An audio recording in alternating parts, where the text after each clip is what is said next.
President Trump will hold a news conference at 5:30 p.m. Eastern again today after holding his first in months on the coronavirus Tuesday. Noticeably absent from that news conference were any medical officials, including Dr. Anthony Fauci. This comes following efforts by some within the administration to discredit the nation's top public health expert. A recent opinion piece in the Washington Post titled "Anthony Fauci Built a Truce, Trump is Destroying It" takes a look into the history behind Dr. Fauci's ability to navigate the balance between politics and science. For more on this, I'm joined by Molly Roberts. She's an editorial writer for the Washington Post and the author of that opinion piece. Molly, welcome. It's great to have you with us. So as we mentioned, Dr. Fauci was noticeably absent at yesterday's White House press conference on the coronavirus. Do we know why Dr. Fauci has stopped doing as many TV appearances recently? We don't know why, and I don't think Dr. Fauci knows why either. But I think we can take a pretty educated guess. When Dr. Fauci does appear on TV or in any other media, he tells the truth, and sometimes that truth is hard, and sometimes that truth suggests that we need a slower reopening than the White House might want from an economic perspective. This president isn't particularly good at hearing opposing viewpoints, and so I think that when Dr. Fauci is most vocal about that, the White House tends to hold him back from appearing, particularly on major television outlets. So tell us a little bit about the relationship between the president and Dr. Fauci and how we've arrived at this point in the middle of a pandemic.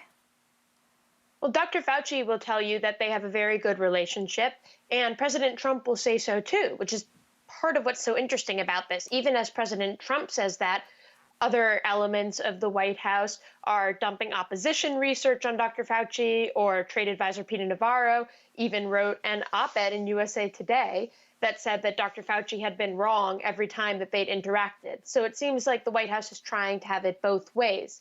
President Trump would probably like to launder some credibility with more mainstream elements of American society through this doctor who has the most credibility of perhaps any figure in public health, any figure maybe even in politics.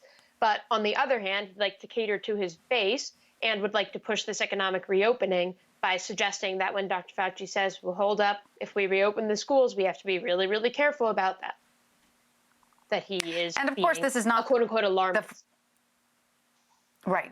And of course, Molly, this is not the first health emergency Dr. Fauci has worked on, not even the first president he's worked closely with. He's worked with presidents on both sides of the aisle.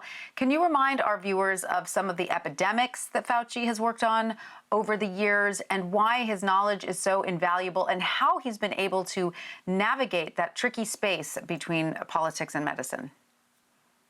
So I think you really have to start with the HIV/AIDS crisis, which is how Dr. Fauci made his name and became such a publicly prominent figure. He was the director of NIH at the time. He's still the director of NIH now. And he was also a pioneering researcher on AIDS. Essentially, what he managed to do was work with the activists who were very mad at how slow the federal government was to act to shift the way that science was done.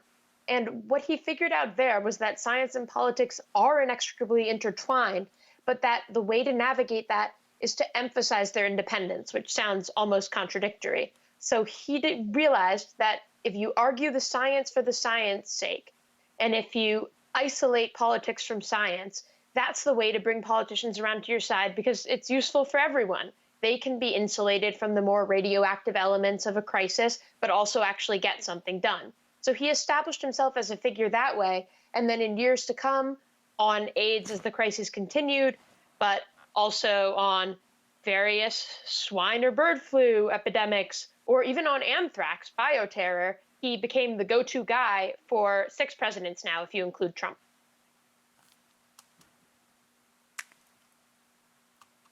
Molly Roberts, thank you so much for joining us. We really appreciate you sharing your expertise on Dr. Fauci with us.